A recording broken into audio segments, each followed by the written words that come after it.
मेरे प्यारे बच्चों, आप सभी को नमस्कार। क्या हाल है आप सभी को? उम्मीद है आप ठीक ठाक होंगे, बढ़िया होंगे, मस्त होंगे, तंदुरुस्त होंगे। आइए मेरे प्यारे बच्चों, आगे बढ़ते हैं और चीज़ों को कुछ आगे लेकर चलते हैं। कुछ अच्छी और नई चीज़ें सीखते हैं आज। आइए मेरे बच्चे कल जो चीज़ पढ़ाई थी उसी में कुछ क्वेश्चंस और हैं जिनकी प्रैक्टिस करानी है। थोड़ा जल्दी जल्दी से उन क्वेश्चंस की प्रैक्टिस करते हैं। बस जल्दी जल्दी से बताते चले जाएंगे। कहता है 17 छात्र हैं, 17 स्टूडेंट है और इनकी ये स्कोर दे रखा है, तो आपको रेंज बतानी है। तो रेंज क्वाइट ईजी है, हाईएस्ट में से लोवेस्ट घटा देंगे, रेंज आ जाएगी। कहता है क्लास मार्क्स क्या होगा? तो क्लास मार्क का मतलब होता है इन दोनों के जोड़ को 2 से भाग दे दो, तो 105। हाँ है ना? जल्दी जल्दी से आंसर बताइए, चलिए जल्दी से इसका आंसर बता दीजिए।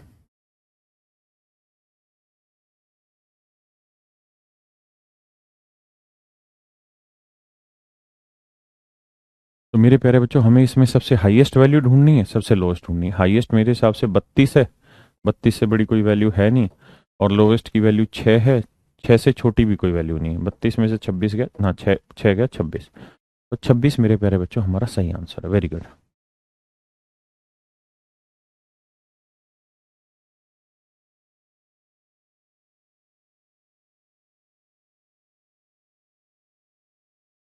कह रहा है 310 से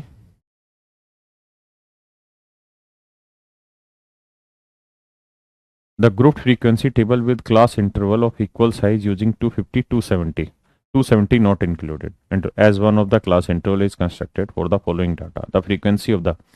कहता है कि भैया फ्रीक्वेंसी बनाई गई थी 260 से 270 तक, 250 से 270, और 270 इसमें शामिल नहीं लिया गया। तो कह रहा है 310 से 330 के बीच में कौन कौन सा डाटा आएगा, तो उसकी फ्रीक्वेंसी पूछ लेगा। ऐसे सवाल आ सकते हैं। तो मेरे बच्चे, ये शामिल होगा 1, 2, 3, 4, 5। ये शामिल नहीं होगा क्योंकि 330 शामिल नहीं करना। उसके बाद भैया बस यही है, तो 1 2 3 4। तो मेरे हिसाब से 4 फ्रीक्वेंसी आएगी। जल्दी से बताइए, 4 या 5? क्योंकि 250 से 270 में 270 शामिल नहीं है, तो 310 से 330 में 330 भी शामिल नहीं होगा। तो बाबू 310, फिर 310, फिर 320, 319, 318। अच्छा, 5 हो गए। 1 2 3 4 5, 5, 5 आंसर मेरे प्यारे बच्चों, ऑप्शन बी। ठीक, माफ करिएगा। जल्दी से बता दीजिए यार। ऐसे सवाल धड़ल्ले से बैंक में और सीडीएस में पूछे जाते हैं, और हम इतना बेसिक से कर रहे हैं कि किसी भी एग्जाम का स्टेट्स आप नहीं मिस करेंगे।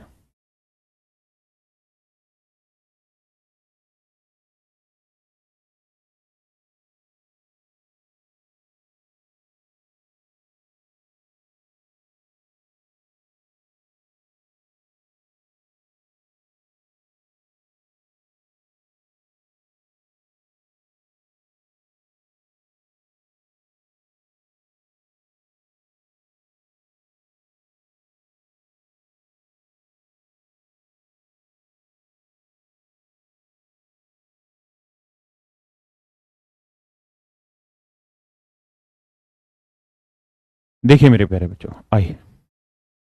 कहता है इसमें 72 शामिल है, तो 63 से 72 के बीच की फ्रीक्वेंसी निकालनी है। इजीली निकाल लोगे। 63 से 72 66 आएगा, 66 आएगा। बस दो ही है मेरे हिसाब से, है। 63 से 72 के बीच में इतनी सारी कहां से आ गई?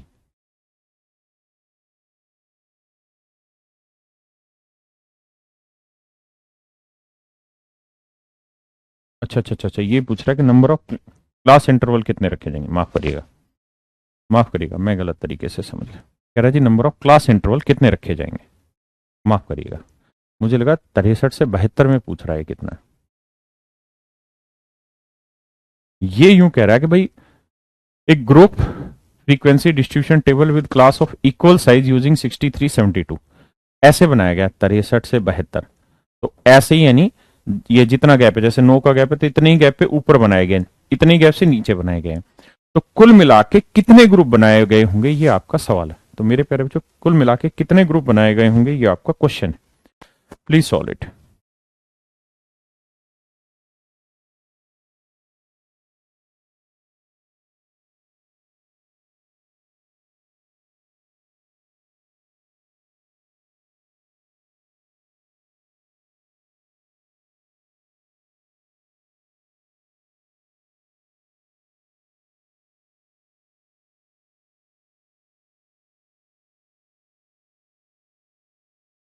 देखिए मेरे प्यारे बच्चों, सबसे पहले तो मुझे ये बताइए, 63 से 72 जिसमें 72 शामिल है, तो अगर ऐसा है तो 63 भी शामिल होगा, 64 भी, 65 भी, 66 भी, 67 भी, 68 भी, 69 भी, 70 भी, 71 भी, 72 भी। कितने डाटा हुआ ये पहचान कर लेते हैं। 1 2 3 4 5, 1 2 3 2 5, यानी 10 आंकड़े हुए। तो इसका मतलब हम ये कह सकते हैं कि क्लास साइज जो है, क्लास साइज या क्लास विड्थ, विड्थ जो है वो है 10। यानी हर एक ग्रुप में जो डिफरेंस है मेरे प्यारे बच्चों, कितने कितने का है, 10 10 का। देखिए, अगर मेरे बच्चे 72 शामिल नहीं होता, अगर वो ये कहता कि 63 से 72 और 72 शामिल नहीं है, तो हम सीधा 72 में से 63 घटा देते हैं और हम कहते हैं क्लास साइज है 9। क्लास साइज है मेरे प्यारे बच्चे 9। अगर सवाल में वो ये कह रहा है कि 72 शामिल है, तो फिर 72 की जगह 73 लिख लो यहाँ। तो 72 शामिल है तो मतलब अगर मैं 63 से 73 तक की क्लास बनाऊं यहाँ पे, तो 73 शामिल नहीं होगा क्योंकि 72 तक है। अब 73 में से 63 घटा दो, तो आपके पास एग्जैक्ट आंसर आ जाएगा कि क्लास साइज कितना आ गया, 10। क्लास साइज कितना आ गया, 10। अब मेरे बच्चे आगे आते हैं। जब भी ऐसे सवाल में आपको ये निकालना हो कि नंबर ऑफ ग्रुप कितने बनाने होंगे, तो इसका एक फार्मूला है कि भैया रेंज निकाल लो। रेंज को हिंदी में प्रास कहते हैं, और अपॉन में कर दो क्लास साइज या क्लास विड्थ, जो मर्जी लिखना चाहें आप। और अगर इसका उत्तर पॉइंटों में आया, मान लीजिए उत्तर आ गया 5.8, तो इसका मतलब 6 ग्रुप बनाने होंगे। अगर मेरे बच्चों इसका उत्तर आ गया 5.1, तो भी मेरे बच्चे 6 ग्रुप बनेंगे, यानी पॉइंटों में आ जाए तो वही।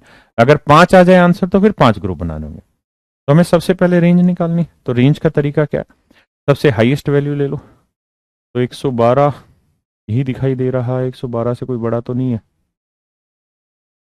मेरे हिसाब से 112 ही सबसे बड़ा है। अब सबसे छोटा देखते हैं, 30 आया ऊपर यहाँ तक, 30 30, 14 आ गया सबसे छोटा, 14 से छोटा 14 ही है, अभी भी सबसे छोटा था, यानी सबसे छोटा नंबर 14 है। 12 में से 4 गया 8, 10 में से 1 गया 9, 98। इसका मतलब मेरे बच्चे रेंज जो आया वो आया 98, और क्लास विड्थ है 10। 10 से जब इसे भाग देंगे तो आंसर आएगा 9.8, और मैंने मेरे प्यारे बच्चों अभी कहा कि पॉइंटों में आए तो आंसर बढ़ा के लिखो, यानी 10। इसका मतलब इसके अंदर कितने ग्रुप बन रहे होंगे मेरे प्यारे बच्चों, 10। 5.1 आएगा तब भी अगला ही ग्रुप जाएगा, अगर 5.5 आएगा तो भी 6 ही ग्रुप लेने होंगे, 5.1 आएगा तो भी 6 ही लेने होंगे, क्योंकि वो शामिल भी तो करने हैं ना। आए ना। आप मोटे तौर पे इस फार्मूले को पढ़ लीजिएगा। नंबर ऑफ ग्रुप जब भी देखिए, वैसे डेट खुद भी कर सकते हैं, लेकिन इसके थ्रू कर लेंगे ज्यादा आसान रहेगा। रेंज अपॉन क्लास विड्थ, ये पेपर के आए हुए क्वेश्चन है मेरे प्यारे बच्चों। करिए।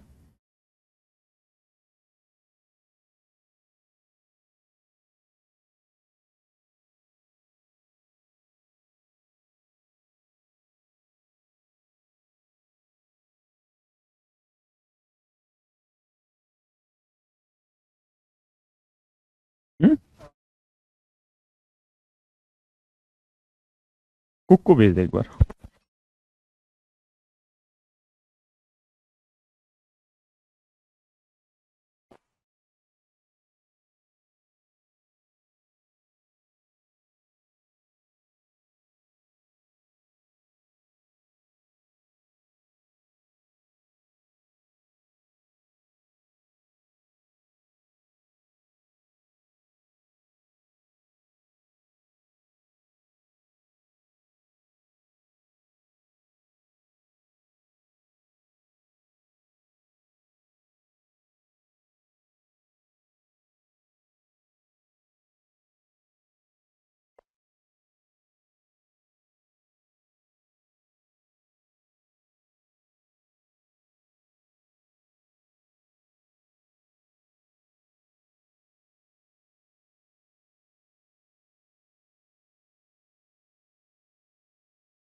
सॉरी मेरे प्यारे बच्चे, कहता है किस वर्ग अंतराल में 85 सम्मिलित होगा, तो मेरे बच्चे इस वाले में, क्योंकि 70 से 85 में 85 नहीं होता, 85 100 में से 100 में 85 होता है, तो ऑप्शन बी।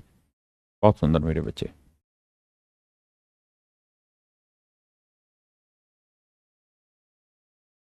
मेरे भाई मिड वैल्यू,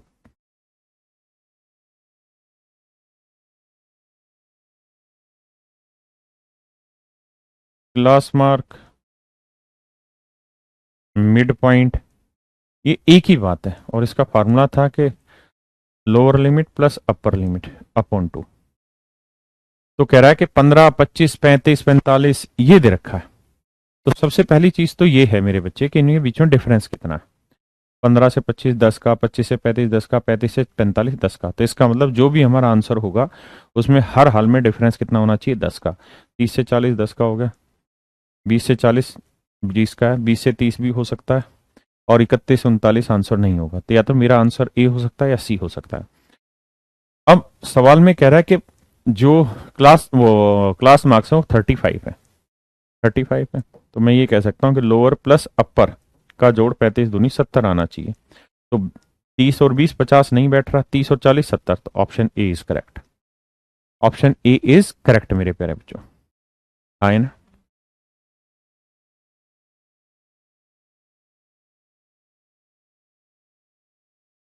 करिए मेरे बच्चे।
कहता है मान लीजिए क्लास मार्क एम है, यानी मध्य बिंदु है एम।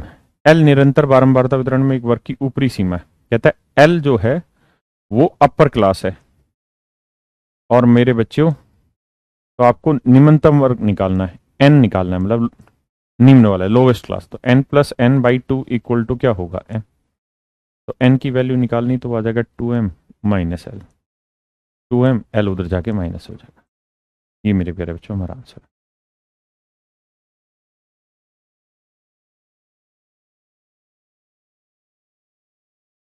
सवाल में कह रहा है पढ़ो, आप करिए, फिर मैं कराता हूँ।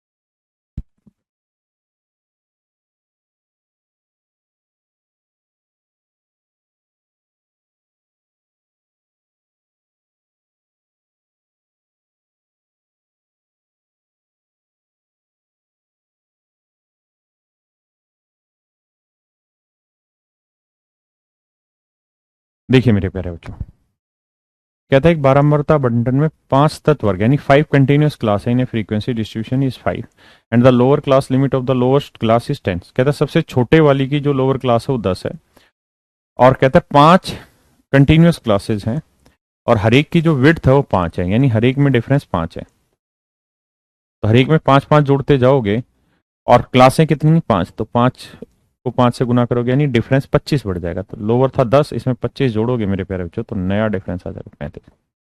यानी जो अपर क्लास आएगी मेरे प्यारे बच्चों 35 आ जाएगी। ये मेरे भाई मेरा सही आंसर, ये मेरे बच्चे मेरा सही आंसर है। करिए।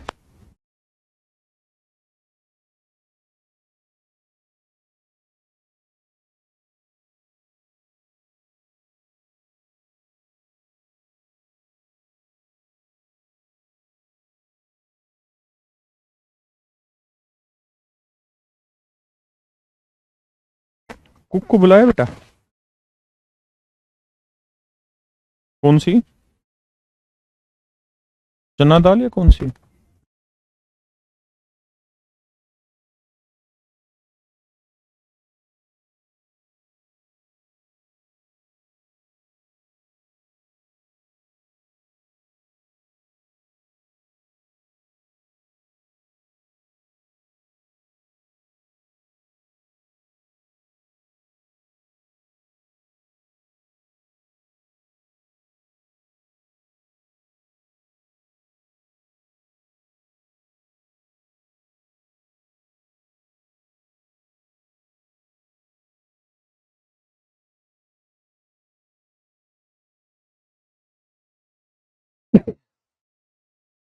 कहते एक आवर्ती वितरण में एक वर्ग का मध्यमान 10 है और वर्ग की चौड़ाई 6 है। वर्ग की निचली सीमा ज्ञात करें। करो मेरे भाई।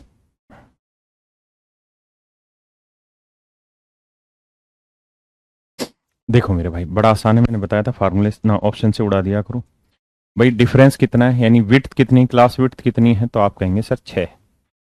तो 6 में 6 जोड़ा 12, यानी 6 से 12 हो सकता है, 7 6 13 हो सकता है, 8 6 14 हो सकता है, 12 6 18 हो सकता है। अब क्लास मार्क्स है, यानी मिड पॉइंट है 10, तो मतलब lower value plus middle, lower class plus middle class का आधा बराबर 10 है। तो लोअर प्लस मिडल का जोड़ होगा मेरे प्यारे बच्चों 20। अगर ये 20 होगा तो बड़ा सुंदर सी बात है कि भाई 12 और 6 18 20 हो रहा है, नहीं 13 7 20 हो रहा है, हाँ हो रहा, 8 14 20 हो रहा है, नहीं 12 18 20 हो रहा है, नहीं। तो option B is your only right answer.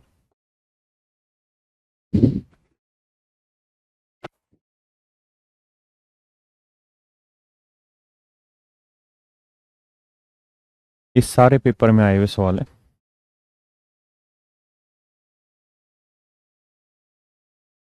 CDS में कुछ बिल्कुल बेसिक सवाल देता है थ्योरेटिकल रिलेटेड, कुछ थोड़े से बिल्लू भयंकर टाइप सवाल दे देता है।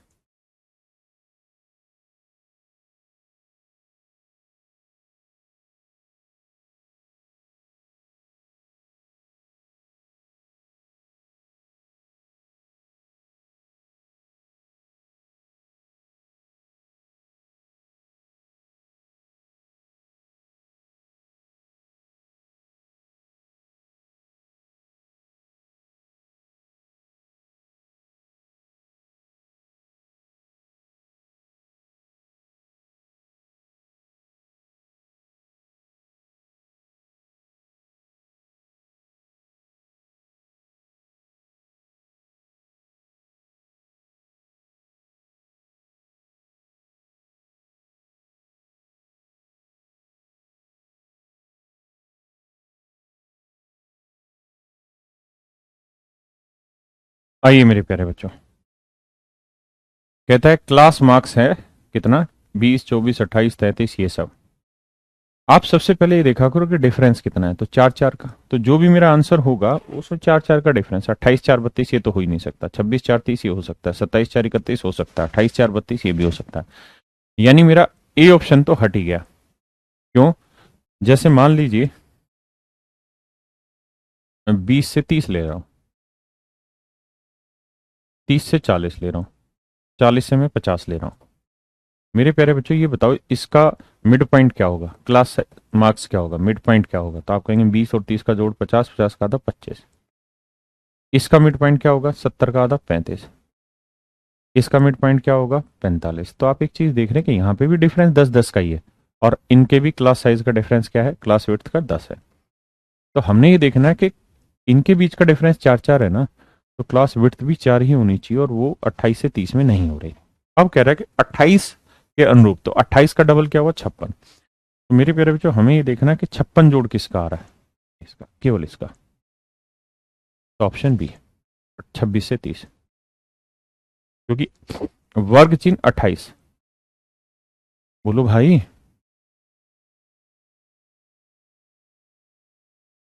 ओहो, लास्ट में डिफरेंस 33 ये गलत आ गया भाई, ये लिखा गलत गया है, ये 33 नहीं 32 होगा, क्योंकि क्लास मार्क्स का सेम होगा। मैं माफी चाहता हूँ, माफ करिएगा, ये 32। तो कह रहा है 28 के ऊपर रेस्पॉन्ड करो क्या होगा, हाँ है ना? करिए।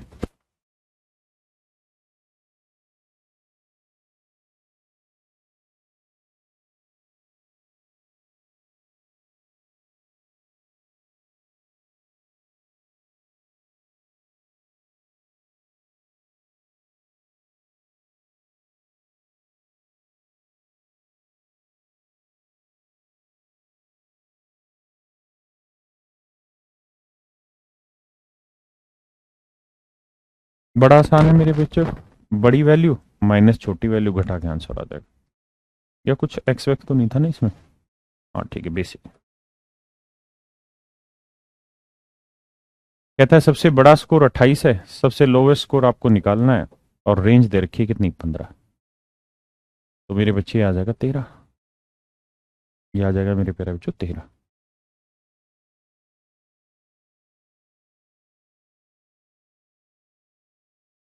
The range of the data,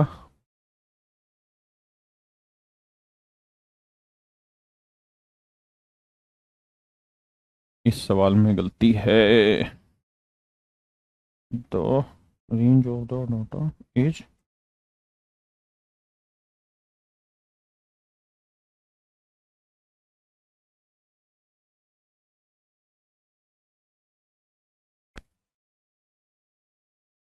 sir ये ऐसे है कि range of the data this is 9।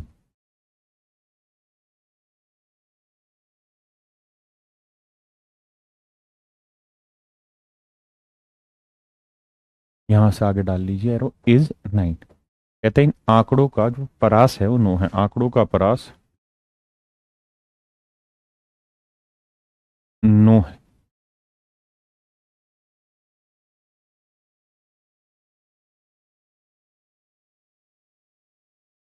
निम्न, मतलब आप ये सोचिए कि रेंज जो है वो 9 है सवाल में। हिंदी भी गलत बनी हुई है, होना ही ऐसे चाहिए था कि इसका परास 9 है। तो निम्नलिखित में से कौन सा एक्स के बारे में सही बात है? तो रेंज है मेरे बच्चे 9, बताइए।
देखिए मेरे प्यारे बच्चों, कहता रेंज 9 है।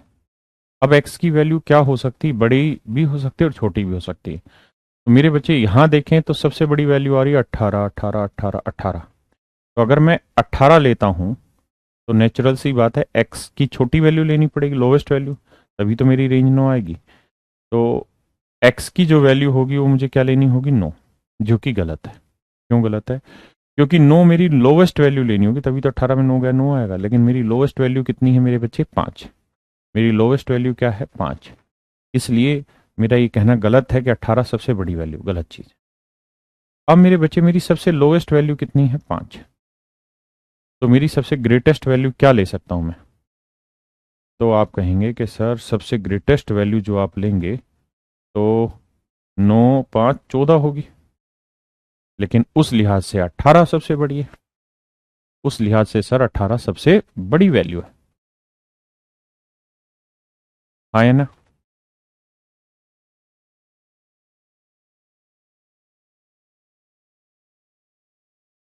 यार ये सवाल ही गलत है। ये 15 है, 5 नहीं।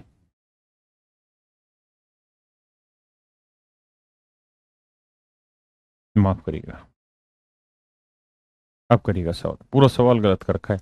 ये 15 है, ये 15 है, क्योंकि 5 से तो कुछ भी निकलेगा ही नहीं। अगर 5 लेंगे तो 18 में से 5 का 13 रेंज होना चाहिए था। सवाल में गलती थी, उन्होंने सही किया, एक बार चेक करो।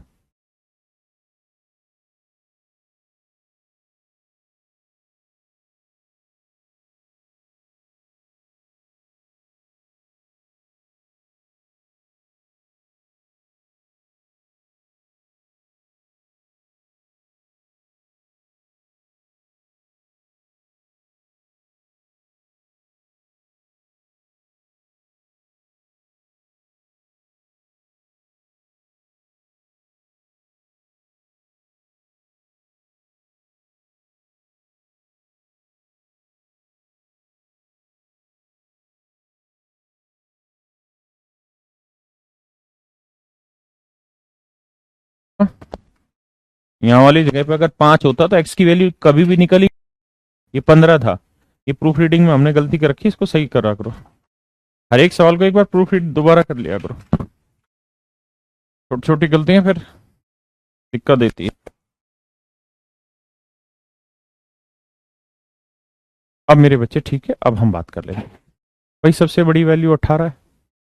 अगर सबसे बड़ी वैल्यू में 18 लेता हूं तो लोवेस्ट वैल्यू में क्या लूं कि मेरा 9 आ जाए? तो आप कहेंगे एक्स की वैल्यू 9 ही ले सकते हैं। तो यानी मुझे ये बात तय है कि अगर इसमें सबसे बड़ी वैल्यू 18 लेता हूं तो एक्स की वैल्यू मुझे 9 या 9 से मतलब एक्स की वैल्यू मुझे 9 लेनी होगी। मेरे पास कोई ऑप्शन नहीं है। एक्स की वैल्यू मुझे मेरे प्यारे बच्चों क्या लेनी होगी? 9 लेनी होगी। अब आते हैं अगली बात पे कि सर इसका उल्टा भी तो हो सकता है कि सबसे छोटी वैल्यू तो अभी 9 दिखाई दे रही है हमको। सबसे छोटी वैल्यू तो क्या दिखाई दे रही है? 9। लेकिन जो सबसे बड़ी वैल्यू है वो कुछ और हो, ग्रेटर पार्ट कुछ और हो, तो 9 आए। तो मेरे भाई ग्रेटर पार्ट क्या ले सकते हो फिर? क्योंकि इसमें अगर 15 18 17 16 14 एक्स 12 10 9 15 में सबसे छोटी वैल्यू तो 9 हो सकती है। तो सबसे ग्रेटेस्ट क्या हो सकती है? 18 हो सकती है। तो मेरे हिसाब से इसके आंसर में x इक्वल टू 9 होना चाहिए। कि भाई x की जगह 9 ही हो सकता है। x की जगह और कोई नंबर रख के आप इसकी वैल्यू नहीं निकाल सकते। लेकिन अगर हमें यह बात पता चल गई है मेरे बच्चे कि भाई x की वैल्यू 9 से छोटी नहीं जा सकती, x की वैल्यू 9 से छोटी नहीं जा सकती, ये तय है। अगर मेरे बच्चों x की वैल्यू 9 से छोटी नहीं जा सकती तो यानी 9 से बड़ी होगी। 9 रख सकते हो या 9 से बड़ी कोई भी रख लो। अगर यहाँ 10 भी रख लें, 11 भी रख लें, 12 भी रख लें, 13 भी रख लें, कुछ भी रख लेंगे तो रेंज पे कोई फर्क नहीं पड़ेगा। मतलब x की वैल्यू कम से कम 9 होगी, 9 से बड़ी रख सकते हो। और मैक्सिमम 18 रख सकते हो, क्योंकि बड़ी से बड़ी वैल्यू 18 हो सकती थी। इस लिहाज से ऑप्शन सी बिल्कुल करेक्ट है कि एक्स की वैल्यू 9 से बड़ी और 9 के बराबर और 18 से छोटी और 18 के बराबर कोई भी रख सकते हैं। तो आपका सही उत्तर आएगा। आपको कंफ्यूजन है तो सोचिए, अगर मैं यहाँ एक्स की वैल्यू 10 रख दूं, अब बताइए इसका परास कितना आ रहा है, रेंज कितनी आ रही है? अभी भी बड़ी 18 है, छोटी 9 है। 18 में 9 गया, 9 आ गया। हाँ है ना? अगर मैं एक्स की वैल्यू 18 कर दूं तब भी बड़ी 18 ही रही, 18 में 9 गया, 9 आया। एक्स की वैल्यू में 9 रख दूं तब भी 18 में 9 गया, 9 ही आया। तो यानी 9 से लेकर 18 तक हर वैल्यू अप्लाई हो सकती है। बताइए मेरे बच्चे।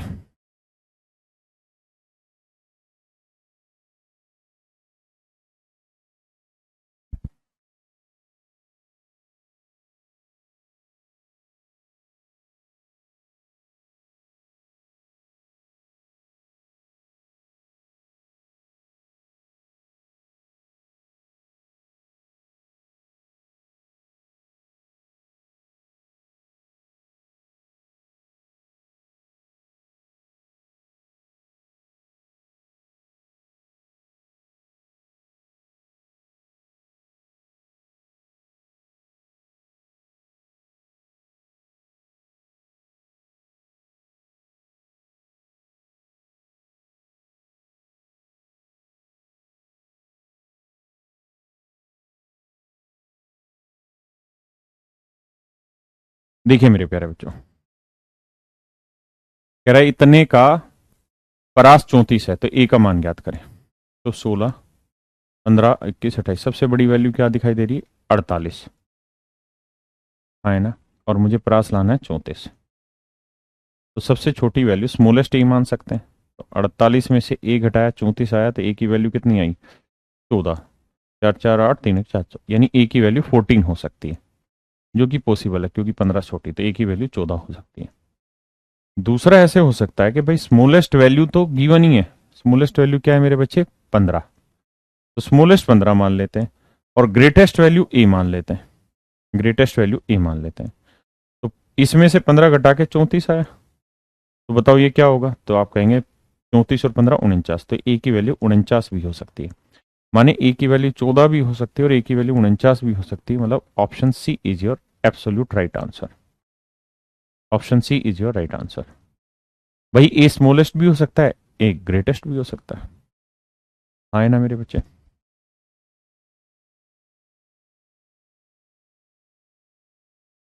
देखिए यार, ये एक स्टेटमेंट है और इस स्टेटमेंट के ऊपर कई सारे क्वेश्चन पूछे गए हैं। एक बार जरा आप इसको पढ़ लीजिए, फिर इस पर खटाखट सवाल करते हैं।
समझ गए मेरे बच्चे?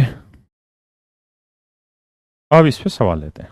पहला सवाल कहता class size of the frequency distribution. तो आप आसानी से बता देंगे क्लास साइज कितना है? 40 से 50, 50 में 40 गया 10। तो हम कह देंगे कि सर क्लास साइज जो है वो 10 है। कितना है मेरे प्यारे बच्चों? 10। है ना। अगला सवाल है 60 से अधिक अंक प्राप्त करने वाले छात्रों की संख्या ज्ञात करो। 60 से ज्यादा नंबर किन क्या है? तो मेरे बच्चे 40 से 50 तक, 50 से 60 तक, 50 से 60 तक में 60 शामिल नहीं है, 60 शामिल यहां से है। तो उसने कहा 60 से अधिक, तो 60 से अधिक यहीं पे है, 60 से 70, 70 से 80, ये सारे 60 से ज्यादा है। तो 12 जमा 18 जमा 6 जमा 4, तो 6 4 10, 12 18 30, 30 और 10 40। तो आंसर होगा मेरे प्यारे बच्चों 40। और उसने ये कहा था 60 से ज्यादा नंबर प्राप्त करने वाले छात्र कितने? तो 40। हाँ है ना। अगला सवाल है मेरे प्यारे बच्चों 70 से 80 का वर्ग चिन्ह बताइए, क्लास मार्क बताइए। तो 70 और 80 का जोड़ करके आधा कर देंगे, यानी ऑप्शन सी। 60 से कम अंक पाने वाले छात्रों की संख्या। तो मेरे बच्चे आप यहां से कह सकते हैं कि सर ये 60 से कम वाले, तो 5 और 7 12, तो आंसर आ जाएगा सर 12। Option C 12। हाँ है ना। जल्दी से बता दीजिए, आखिरी डाटा है, फिर हम इसी के डिफरेंट कॉन्सेप्ट पे आ जाएंगे या अगले कॉन्सेप्ट पे।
देखिए मेरे प्यारे बच्चों, रेंज निकालना आसान है।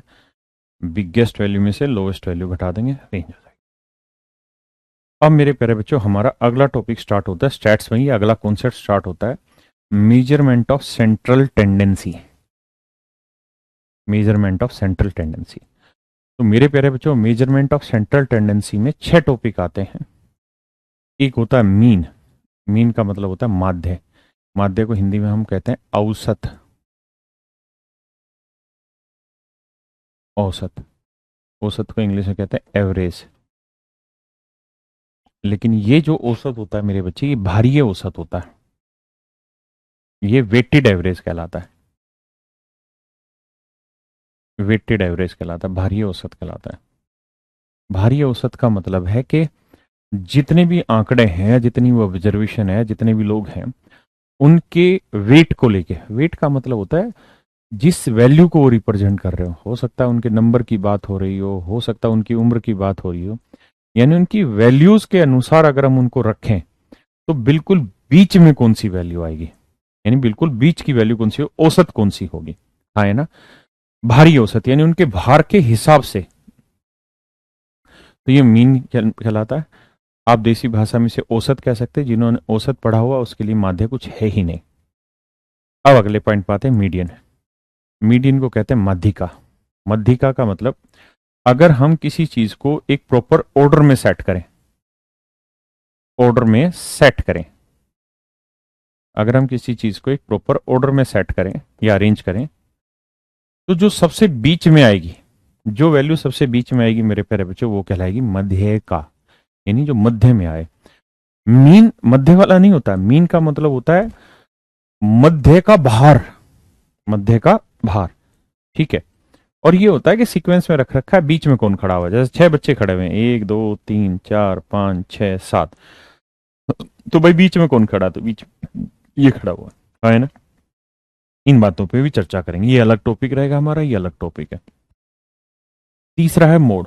मोड को कहते हैं बहुलक, यानी जो बहुत बहुत बार आए, बहुलक कहलाएगा, है ना। यानी जो फ्रीक्वेंसी सबसे ज्यादा बार रिपीट हो रही है वो हमारा कहलाता है बहुलक, या जो आंकड़ा सबसे ज्यादा बार रिपीट हो रहा है। तो ये भी अलग टॉपिक है, इस पे भी दबा के सवाल बनते हैं। फिर आता है मेरे बच्चे अरिथमेटिक मीन, समानांतर माध्य। ये आपको हम अरिथमेटिक मीन में पढ़ाएंगे, मतलब अरिथमेटिक जब पढ़ा रहे होंगे, सॉरी एपीजीपी जब पढ़ा रहे होंगे तब मैं बताता हूँ इन चीज़ों को। ज्योमेट्रिक मीन भी मैं वहीं बताता हूँ, हार्मोनिक मीन भी मैं वहीं एक्सप्लेन करता हूँ। तो जब मैं नंबर सिस्टम पढ़ा रहा होता हूँ, तो वहाँ जब मैं एपीजीपी पढ़ाता हूँ तो मैं इन चीज़ों को एक्सप्लेन कर देता हूँ, डिस्कस वहाँ कर देता हूँ। तो मेरे प्यारे बच्चों, हम मोटे तौर पे ये कह सकते हैं कि आज हमारा जो काम स्टार्ट हो रहा है वो इन 3 टॉपिक को छोड़ के हो रहा है। तो सेंट्रल टेंडेंसी की जो मेजरमेंट होता है उसमें ये 3 टॉपिक हटा देते हैं, क्योंकि ये नंबर सिस्टम में आपको पढ़ा दूंगा मैं। आज हम शुरू कर रहे हैं एवरेज, मतलब मीन, फिर मीडियन और फिर मोड। पहले आज मैं मीन स्टार्ट कर रहा हूँ। तो मेरे प्यारे बच्चों, यहां तक किसी को कोई दिक्कत हो तो मुझे बताइए। देखिए, एक बच्चा कह रहा है कि इसके क्वेश्चन क्या बुक में है, 7300 में। बिल्कुल है मेरे बच्चे, 7300 मैथमेटिक्स की जो बुक है हमारी, वो अपने आप में कंप्लीट है, लेकिन उसमें एसएससी के प्रीवियस ईयर के क्वेश्चन है, केवल प्रीवियस ईयर के क्वेश्चन है। तो आज तक करीबन 24 क्वेश्चन प्रीवियस ईयर में आए हैं इसके। कुछ रिपीट भी हुए हैं, सेम सेम डाटा ही चेंज है, तो 24 क्वेश्चन इसमें बुक में है।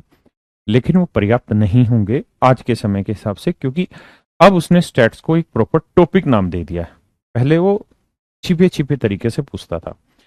तो आपको कहीं कोई प्रैक्टिस करने की जरूरत नहीं, कहीं कोई बुक में पैसा इन्वेस्ट करने की जरूरत नहीं है। जो मैं यहाँ सारे सवाल करा रहा हूँ आपको हर चीज पे, देखिए रेंज एक ऐसी चीज है जिसे टीचर मात्र 10 सेकंड में बता के बाहर चला जाता है, निकल जाता है। मैंने इस रेंज को समझाने में, क्लास विड्थ को समझाने में, क्लास मार्क्स को समझाने में पूरी लगभग 1.5 क्लासें खराब करी हैं। खराब क्या यूज किए, कल की क्लास थी, एक आधी क्लास आज यूज कर दी मैंने। तो आप मेरी बात समझे। तो हम एक एक चीज को बहुत डिटेल में पढ़ रहे हैं। मीन को भी, चूंकि आप जिन्होंने एवरेज पढ़ा है उन्होंने एवरेज को पढ़ लिया होगा एवरेज चैप्टर में, लेकिन फिर भी मैं उसको दोबारा यहाँ मीन के तरीके से ही समझाऊंगा। जिन्होंने एवरेज पढ़ा होगा उसको बहुत जल्दी से निकाल पा रहे होंगे, जिन्होंने नहीं पढ़ा होगा टाइम टेकन प्रोसेस होगा। आइए मेरे बच्चे, मीन को निकालने के तरीके क्या है। हम अनग्रुप्ड डाटा की बात कर रहे हैं। ग्रुप डाटा को निकालने का तरीका अलग है मीन। अभी हम अनग्रुप डाटा की बात कर रहे हैं, और मुझे जहां तक महसूस होता है एसएससी जो पूछने वाला है कॉम्पिटेटिव एग्जाम में, वो इसी टाइप के क्वेश्चन पे, इसी प्रकार के डाटा पे तीनों चीजें पूछेगा, मीन मीडियन मोड, और अभी तक ऐसा ही करता है। लेकिन अगर बात सीडीएस वगैरह की हो तो वहां ग्रुप डाटा कंटिन्यूस फ्रीक्वेंसी पे भी सवाल पूछे जाते हैं, तो हम उसको भी करेंगे। लेकिन उम्मीद है आज और कल में हम एसएससी वाला लेवल खत्म कर देंगे, उसके बाद फिर हम सीडीएस वाला लेवल कंटिन्यू करेंगे। इसके निकालने के तीन प्रॉपर मेथड है। एक डायरेक्ट मेथड बोलते हैं, प्रत्यक्ष विधि, एक शॉर्टकट मेथड है, और एक स्टेप डेविएशन मेथड है, चरण विचलन मेथड। डेविएशन का मतलब होता है, देसी भाषा में कहें तो डिफरेंस। डिफरेंस क्या होता है मेरे प्यारे बच्चों? डिफरेंस। मैं अगर आपको ये कहूं कि 30, 38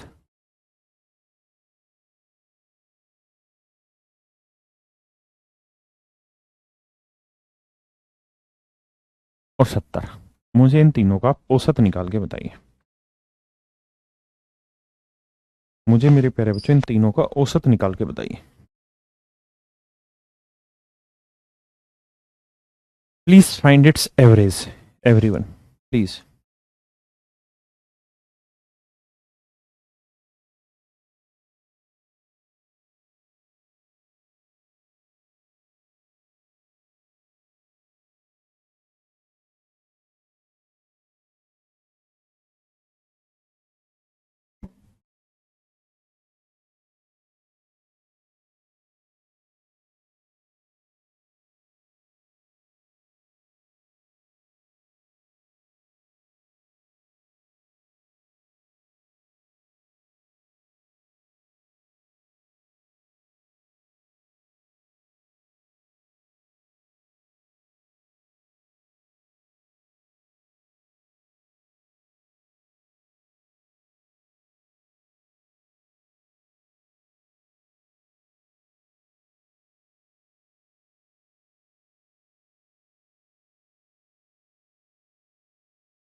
आइए मेरे प्यारे बच्चों, आप कहेंगे जी औसत निकालने का सूत्र होता है सर,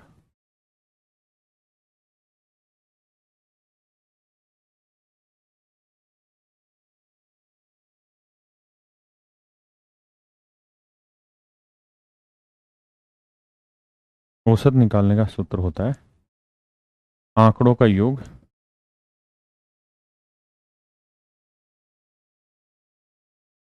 का योग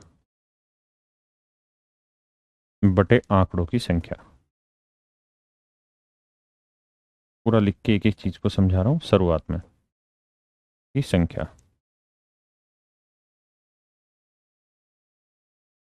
आंकड़ों को हम डाटा भी कहते हैं और ऑब्जर्वेशन भी कहते हैं। तो number of observation,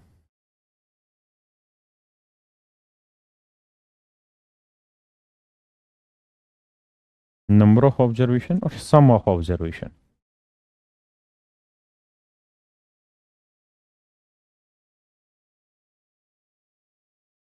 sum of observation, आंकड़ों का योग बटे आंकड़ों की संख्या मेरे प्यारे बच्चों, हाँ है ना। आंकड़ों का यहाँ योग करेंगे तो 30 जमा 38 जमा 70 बटे 3। तो मेरे प्यारे बच्चों 8, 7 3 10 और 3 13 बटे 3, 3 चौक 12, बचा भाई कितना? 1, 3 छिंग 18। तो औसत आया मेरे प्यारे बच्चों 46। औसत आया 46। किसी भाई को दिक्कत है? नहीं। तो हम ये कह सकते हैं कि सर बहुत सारे आंकड़े दे रखे हों और हमें उनका औसत निकालना हो, तो जितने आंकड़े हैं सबका योग कर लो और बटे आंकड़ों की संख्या से भाग दे दो, हाँ है ना। जैसे मैं अगर आपको कहूं कि भाई x1,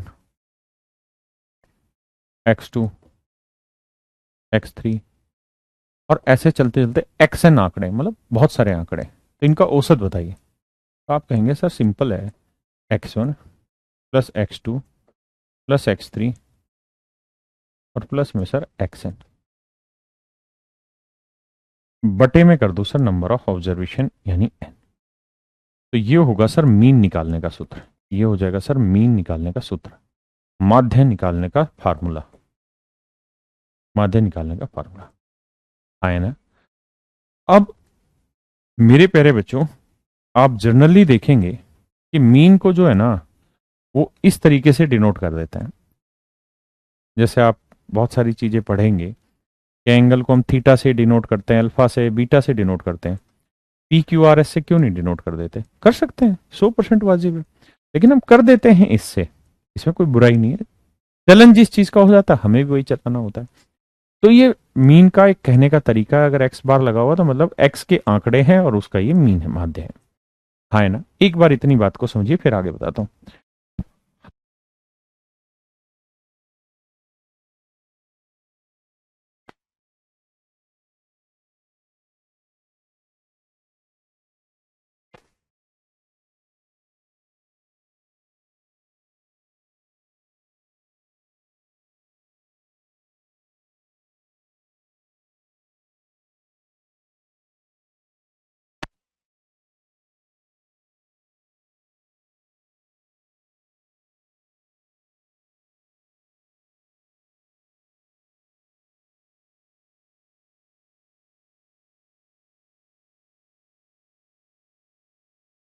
अब देखिए मेरे बच्चे, आपने बहुत जगह ऐसा शब्द सुना होगा, बहुत लोग इसे सिग्मा कह देते हैं। इस सिग्मा का मतलब होता है जोड़, योग, हाँ है ना। तो फार्मूले की शेप में इसे कैसे लिखा रखता है कि x1 x2 x3 इनको जोड़ रहे हैं ना, तो ऐसे लिख देंगे सिग्मा, सिग्मा। यहां आखिरी कहां तक आंकड़े जा रहे हैं? एन तक, हाँ है ना। और आयोटा मान के इसकी वैल्यू 1 ले लेते हैं, आई की वैल्यू 1 ले लेते हैं। इसका मतलब कि 1 से शुरू हो गया, 1 2 3 4 5 6 और कहां तक जाने लग रहे हैं? एन तक जाने लग रहे हैं। हाँ जी, 1 से शुरू होकर और कहां तक जाने लग रहा है मेरे प्यारे बच्चों? एन तक ये डाटा जाने लग रहा है। तो ये सिग्मा जो है उसी जोड़ को लिखने का तरीका है। सिग्मा कोई नई चीज नहीं है, सिग्मा इज बेसिकली जोड़ करने का तरीका है, हाँ है ना।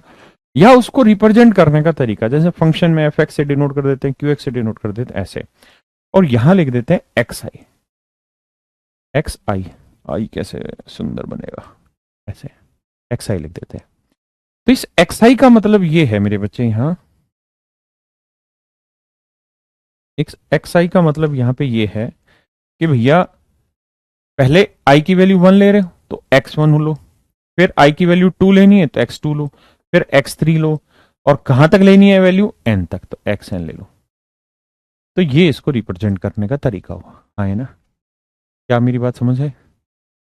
समीशन बोल देते हैं, ठीक है, इसे हम समीशन बोल देते हैं। अब मेरे प्यारे बच्चों, ये जो ये वाली चीज है, इसके जोड़ को तो आपने रिप्रेजेंट कर दिया भैया, इस कहानी को तो आपने इससे रिप्रेजेंट कर दिया, लेकिन ये एन तो बचा ही रह गया, इसका क्या करें? सर कुछ नहीं करो, एन को क्या करो, 1/n कर दो। तो भैया ऊपर वालों का जोड़ अपॉन में एन। तो ये मेरे प्यारे बच्चों क्या हो गया? आपका माध्य निकालने का सूत्र हो गया। ध्यान रखना, माध्य को हम एक्स बार से डिनोट करते हैं। अब पढ़े लिखे फॉर्म में इसे ऐसे कहेंगे कि ये एक्स बार निकालने का तरीका है x1 x2 xn upon N. Formula हो गया 1/n इंटू में सिग्मा या summation n iota equal to 1 और एक्स आई। तो इस तरीके से इस फार्मूले को मेरे प्यारे बच्चों डिनोट कर देते हैं। इस तरीके से मेरे प्यारे बच्चों हम इस फार्मूले को डिनोट कर देते हैं, हाँ है ना। पेपर में डायरेक्ट आपसे फार्मूला ही पूछ लेगा, इसलिए फार्मूले की फॉर्म आपको पता होनी चाहिए। अब मैं आपसे एक नई चीज जानना चाह रहा हूं कि मेरे बच्चे, आपने 30 38 और 70 का माध्य निकाल दिया। माध्य कितना है मेरे प्यारे बच्चों? आपने कहा जी 46 आया, बहुत ठीक बताया जी आपने, 46 आया। अगर मेरे प्यारे बच्चों इनका मीन 46 आया है, तो मैं आपसे ये चाहता हूं कि आप इनका विचलन ज्ञात करें। विचलन इंग्लिश में से डेविएशन कहते हैं, डेविएशन कहते हैं, हिंदी में इसे डिफरेंस कहते हैं, डिफरेंस अंतर कहते हैं। ये किस चीज को रिप्रेजेंट कर रहा है? ये एक्स आई को रिप्रेजेंट कर रहा है कि ये पहला आंकड़ा, ये दूसरा आंकड़ा, ये तीसरा आंकड़ा। अब मैं आपको ये जानना चाह रहा हूं या ये कहना चाह रहा हूं कि आप एक्स आई में से एक्स बार घटा दो, मतलब आंकड़ों में से उसका औसत घटा दो, तो ये मेरे प्यारे बच्चों आपका कहलाएगा डेविएशन, अंतर, डिफरेंस, विचलन। मतलब माध्य का आंकड़ों से अंतर कितना है। तो एक्स आई माइनस एक्स, तो 30 माइनस 46 करोगे तो कितना बचेगा मेरे बच्चे? तो 30 में से 46 गया -16। 38 माइनस 46 करोगे तो आएगा -12। और मेरे बच्चे 70 माइनस 46 करोगे तो उत्तर आएगा 28। तो ये क्या है? आपका डेविएशन आया। ये क्या है? आपका डेविएशन आया। इसे हम डी आई से डिनोट करेंगे तो D1 D2 D3। अब अगर मेरे प्यारे बच्चों जैसे यहाँ 3 है तो यहाँ मैं क्या लिखूंगा? इनकी संख्या 3। यहाँ आयोटा की वैल्यू 1 से स्टार्ट है और यहाँ मैं क्या लिखूंगा? D I. हाँ है ना? तो अगर मेरे बच्चे में इसका जोड़ आपसे पूछ लूं, इसका जोड़ आपसे पूछ लूं, तो जोड़ क्या हुआ इसका? तो -16 -12 जमा 28, आप कहेंगे जीरो जोड़ा है। और इस डी आई से मेरा मतलब है कि जो सिग्मा है या जो सिमन 3 आई इक्वल टू 1 है, तो इसको हम ऐसे भी कह सकते हैं कि एक्स आई माइनस एक्स बार। इसी को तो डी आई डिनोट किया है हमने।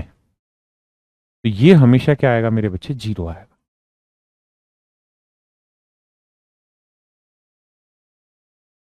ये गलत और आ गया भैया। 70 में से 46 गया, कितना बचा? 24। फिर 24 आना चाहिए, फिर ये गलत क्या है? तो 46 में से 38 गया, 8 आएगा रे ढकनो। अब ठीक है। तो 16 और 8 24, 24 में 24 जोड़ा जीरो, माफ करेगा 24 आएगा। एक बार इसको महसूस करिए फिर आगे बढ़े।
यानी मैं आपको कहना ये चाह रहा हूं कि आंकड़ों से जब उनका माध्य घटाएंगे और फिर इन सबका जो जोड़ आएगा वो हमेशा ही मेरे प्यारे बच्चों जीरो आएगा। इन सबका जो जोड़ आएगा मेरे प्यारे बच्चों वो हमेशा ही क्या आएगा? जीरो आएगा। हाँ है ना? यानी इन सबको जोड़ेंगे तो 16 -8 +24 जोड़ेंगे तो क्या आ जाएगा मेरे बच्चे? जीरो। ये मैं आपको कहना चाह रहा हूं।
देखिए मेरे बच्चे, कह रहा है इनका माध्य ज्ञात करिए।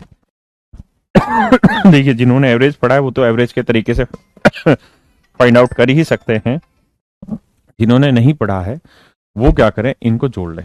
45 जमा 50 जमा 50 जमा 57 जमा 54 और डिवाइड कर दीजिए 5 से बाबू। तो देखिए 7 और 4 11 और 3 14, हासिल 1 है ना। 4 7 7 7 14 14 हासिल 1, 5 5 10 5 15 5 20 और 4 24 और 1 25, 254 डिवाइड बाई 5। आंसर आया 5 चू 5 चू 25, ना जाने की 0, 5 8 40, 50.8 मेरे प्यारे बच्चों क्या आया, औसत आया। अब मेरे भाई एक बात बताओ, अगर इनका औसत 50.8 आया तो 50.8 से इनका डिफरेंस निकालने की कोशिश करिए। 50.8 से कितना छोटा, तो यह आएगा 7.8 छोटा माइनस का। ये 50.8 से कितना छोटा, -0.8 छोटा। ये भी -0.8 छोटा। भाई 50 में से वो घटाना है समझो, 57 में से 50.8 घटाओगे तो मेरे बच्चे आएगा 6.2, क्योंकि ये 6 57, और 54 में से 50.8 घटाओगे तो मेरे प्यारे बच्चों ये आएगा 3.2। अब मेरे बच्चों ये हो गया आपका डेविएशन, विचलन हो गया, डेविएशन हो गया, डेविएशन हो गया, विचलन हो गया मेरे प्यारे बच्चों। ये हो गया आपका विचलन, है ना। तो अगर आप इनका जोड़ करेंगे तो देखो 8 और 8 16 और 8 3 24, 7 2 9, 9.4 माइनस का, और इनका जोड़ करोगे तो ये आएगा प्लस का 9.4, जोड़ोगे मेरे भाई आंसर आया 0, है ना। यही मैं आपको समझाना चाह रहा हूं कि जब भी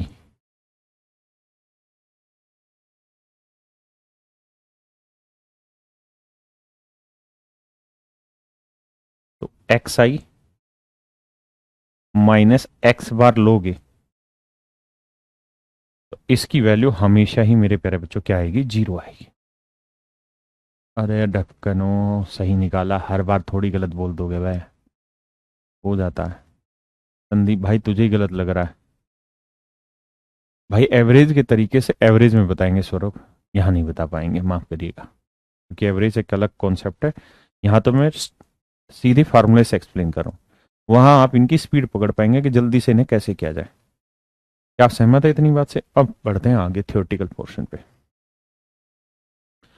यही मैंने जो समझाया था ये वही लिखा है, एक बार पढ़िए इसको।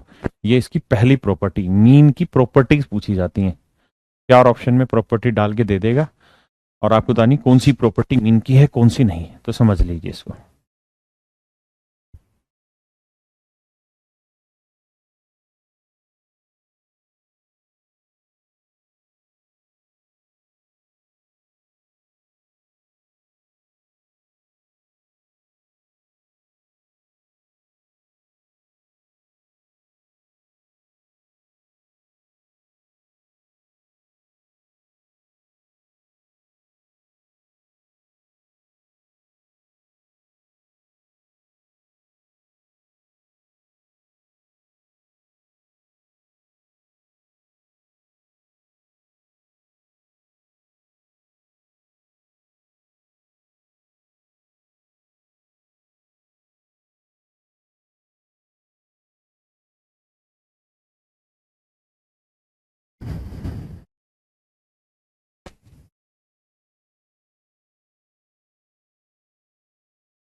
तो मेरे प्यारे बच्चों ये पहली प्रॉपर्टी है क्या, कि अगर आंकड़ों में से उसका माध्य घटाएंगे तो जो डेविएशन निकल के आएगा, विचलन निकल के आएगा, उसका जोड़ हमेशा ही क्या आएगा मेरे प्यारे बच्चों, 0। जी। सेकंड प्रॉपर्टी ये है कि अगर कुछ आंकड़े हैं जैसे x1 x2 x3 ये आंकड़े और इनका माध्य है ये x बार, अगर मैं हर आंकड़े में ए जोड़ता चला जाऊं मेरे बच्चे, अगर मैं हर आंकड़े में मेरे प्यारे बच्चों ए जोड़ता चला जाऊंगा तो मेरे माध्य में भी ए जुड़ जाएगा। ये सेकंड प्रॉपर्टी में लिखवा देता हूं। मान लीजिए यहाँ कोई आंकड़ा x1, यहाँ x2 और ऐसे ही आंकड़े हैं xn। और इन सब का जो माध्य है मान लीजिए वो ये है एक्स वाई। अब दूसरी प्रॉपर्टी ये कहती है कि अगर हम हर आंकड़े में ए जोड़ रहे हैं, अगर हर आंकड़े में ए जोड़ रहे हैं तो मेरे प्यारे बच्चों इसके औसत में भी ए जुड़ जाएगा, मतलब इसके मीन में भी ए जुड़ जाएगा। सेकंड प्रॉपर्टी ये है कि अगर हम हर आंकड़े से ए घटा रहे हैं तो इसके औसत से भी मेरे बच्चे ए घट जाएगा। अगर मेरे बच्चे हम हर आंकड़े को ए से गुना कर रहे हैं, यानी AX1 हो गया, AX2 हो गया, ऐसे, मतलब अगर हर आंकड़े को ए से गुना करेंगे तो औसत भी मेरे प्यारे बच्चों ए से गुना ही हो जाएगा, यानी ए गुना X1 हो जाएगा। ये चौथी प्रॉपर्टी। और पांचवी प्रॉपर्टी है कि अगर सभी को मैं ए से भाग दूंगा, यानी 1/a कर लो, या यूं कह दो कि भाई डिवाइड कर रहे हैं हर एक को ए से, अगर हर आंकड़े को ए से भाग देंगे मेरे प्यारे बच्चों तो आपका औसत भी ए से भाग हो जाएगा, औसत भी ए से भाग हो जाएगा। ये पांच प्रॉपर्टी, इन्हीं पांचों प्रॉपर्टियों को डिटेल में लिखा है। ये तीसरी प्रॉपर्टी, ये चौथी प्रॉपर्टी, ये पांचवी प्रॉपर्टी। फिर हमने सवाल किया, अब खटाखट सवाल कर ले रहे, बताइए।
हो, मेरे बच्चे माफ करना, पिछले वाले सवाल में तो कुछ था ही नहीं है। देखो, जोड़ करना था, 6 से भाग देना, उसमें कुछ ऐसी बड़ी बात है नहीं। बाकी इनको जल्दी से कैसे करेंगे, आप एवरेज में जानेंगे जब एवरेज पढ़ेंगे। कहता प्रथम 6 प्राकृत संख्याओं का माध्य ज्ञात करें। तो प्रथम 6 प्राकृत संख्याओं का माध्य निकालना, तो इसका फंडा ये है मेरे बच्चे कि पहली नेचुरल नंबर 2, 3, 4, 5, 6, इन सब का जोड़ कर लो और 6 से भाग दे दो। हाँ है ना। अब मैं कुछ बेसिक फैक्ट्स आपको लिखवा दे रहा हूं। आप ये बात तो जानते होंगे, 1 जमा 2 जमा 3 ये कहलाता है sum of first n natural number, पहली n प्राकृतिक संख्याओं का योग। तो ये हो जाएगा मेरे बच्चे n इंटू n प्लस 1/2। लेकिन अगर मेरे बच्चे मैं आपको कहूं कि एवरेज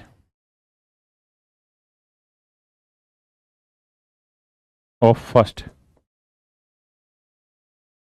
n नेचुरल नंबर, पहली n प्राकृतिक संख्याओं का औसत, पहली n प्राकृतिक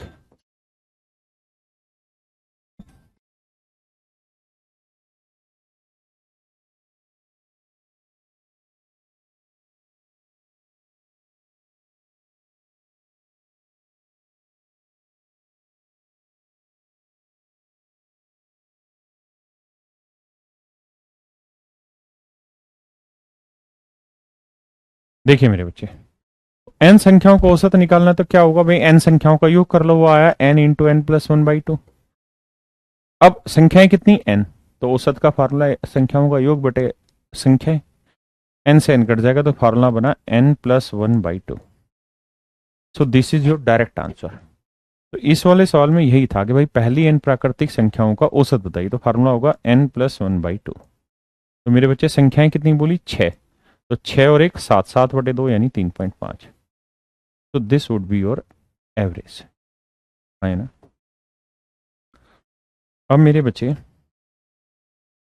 अगर मैं आपको कहूं 1 जमा 3 जमा 5 जमा 7, पहली n विषम संख्याओं का योग, पहली n विषम संख्याओं का योग ज्ञात करिए, क्या होगा मेरे बच्चे, पहली n विषम संख्याओं का योग, सम ऑफ फर्स्ट। देखिए जिनको दिमाग बहुत तेज चलता है और जिनको ये चीजें बहुत आसानी समझ में आ रही, वो बेशक अपना समय ना भी खराब करें, 2x की स्पीड में क्लास को बाद में रिकॉर्डेड सेशन में देख लेना। जो पहली बार ये पढ़ रहे हैं वो धीरे धीरे मेरे साथ पढ़ते रहिए, क्योंकि मैं धीरे ही पढ़ा रहा हूं। Sum of first n odd natural number, बताइए जी क्या फार्मूला होगा।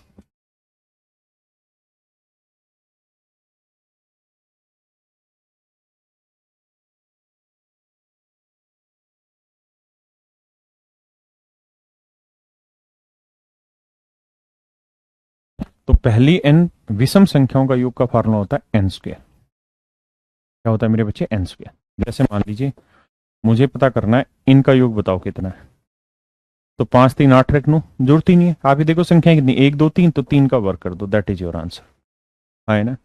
अगर मेरे बच्चे इसी बात का मान जावे,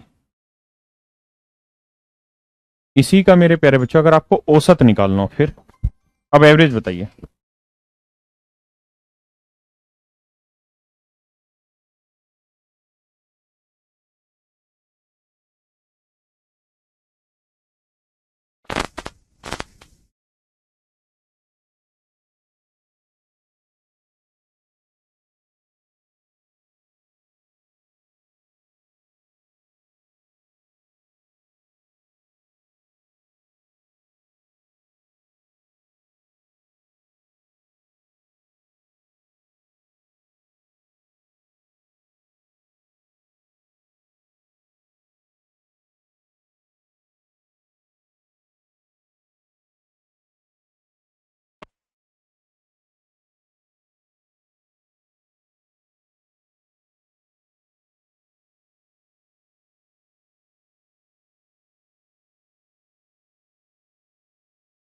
तो सम ऑफ फर्स्ट एंड और नेचुरल नंबर का एवरेज जो होगा मेरे बच्चे, सम की जगह जो एवरेज आएगा, औसत जो आएगा भाई, आंकड़ों का योग क्या है, एन स्क्वायर, आंकड़ों की संख्या क्या है, एन, तो ये आ जाएगा मेरे बच्चे एन, है ना। अब इस पे भी सवाल है,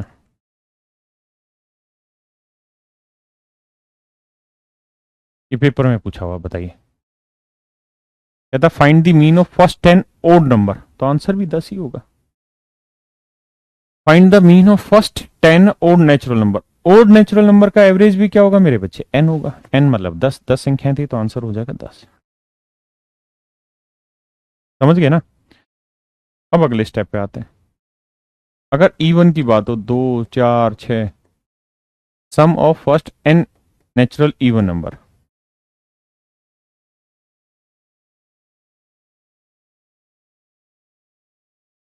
एन नेचुरल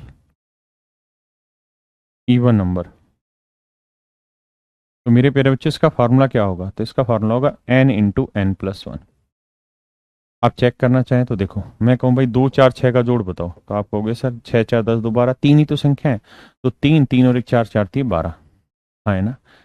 अगर इन्हीं का मेरे प्यारे बच्चों आपसे औसत पूछ लिया जाए, क्या पूछ लिया जाए, औसत, एवरेज, तो उसका फंडा होगा कि भाई इसे एन से भाग दो, तो एन से एन कट जाएगा, तो आंसर आ जाएगा एन प्लस 1।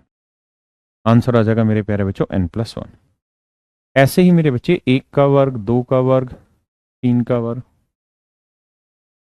पहली n प्राकृतिक संख्याओं के वर्गों का योग, तो इसका फार्मूला होता है n into n plus 1 into 2n plus 1 by 6।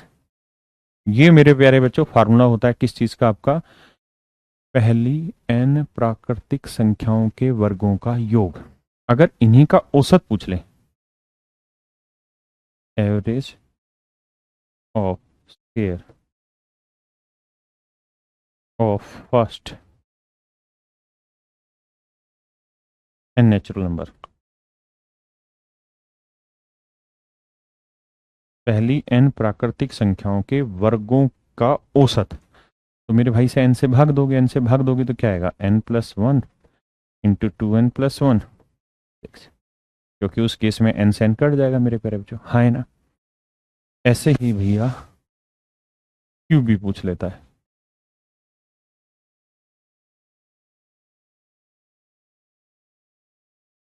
तो इसका फंडा होता है n into n plus 1 by 2 का होल स्क्वायर। चेक करना चाहें तो देखिए, मैं कहूँ कि इन 3 का योग बताओ, तो 3 का क्यूब 27, 2 का क्यूब 8, 1 का क्यूब 1, 8 एक 9 7 16, 2 और 1 3, 36। यहाँ रख के देखते हैं, 3 लेंगे तो 3, 3 और 1 4, 4 3 12 का आधा 2, मतलब 12 को 2 से भाग देंगे 6, 6 का वर्ग 36, सेट हो रहा है। तो मेरे प्यारे बच्चों अगर इनका औसत पूछे, average of cube of first n natural number, पहली n प्राकृतिक संख्याओं के घनों का औसत ज्ञात करिए। तो भैया योग ये हो गया, भाग देंगे n से, तो ये n स्क्वायर बना, तो n कट जाएगा, तो n इंटू n प्लस 1 का स्क्वायर, क्योंकि स्क्वायर इस पे भी आएगा तो n कट जाएगा, एक n बचा, ये n प्लस 1 स्क्वायर, 2 का वर्ग 4। तो this is my dear student is your right answer, this is your absolute right answer, हाँ है ना। अब मेरे भाई आइए, कहता है 20 और 50 के बीच की सभी अभाज्य संख्याओं का मीन बताइए। तो 20 से 50 में लिखेंगे, तो 20 से 50 के बीच में प्राइम नंबर ढूंढो कौन कौन से होते हैं। 21 नहीं होता, 22 नहीं होता, 23 होता है, 24 नहीं होता, 25 26 27 28 29 होता है, 31 होता है, 32 33 34 35 36 37 होता है, 38 39 40 41 42 43 होता है, 43 का 44 45 46 47 होता है, 48 49 50। तो बस ये बनी 1 2 3 4 5 6 7, यही प्राइम नंबर है। अब जिनको प्राइम नंबर की समझ हो, परेशान ना हो, नंबर सिस्टम में ये समझ तैयार होगी, इनका जोड़ कर लो, भाग दे दो, आंसर आ जाएगा, हाँ है ना। तो चलिए मेरे प्यारे बच्चों आज के लिए हम इतना ही रखते हैं, बाकी फिर कल मिलेंगे। उम्मीद है जो चीजें आज समझाई है उतने को आप कर तैयार करके आएंगे, और हम बिल्कुल धीरे धीरे शांति से पढ़ रहे हैं। हमारा टारगेट ये 2 दिन बाद कोई एग्जाम आ रहा वो नहीं है, हमारा टारगेट ये है कि जब आपका बैच कंप्लीट हो तो आपकी चीजें इतनी बेहतरीन तरीके से हो चुकी हूं कि आपको किसी चीज की जरूरत ही ना महसूस हो, और आप 100% अपने सिलेक्शन की तरफ बढ़े, ना कि कच्चा पक्का सिलेक्शन हो। हमें कच्चा पक्का नहीं चाहिए, हमें 100% पक्का सिलेक्शन चाहिए। So don't worry, be happy. I am with you. Thank you. Have a nice day to everyone, my dear.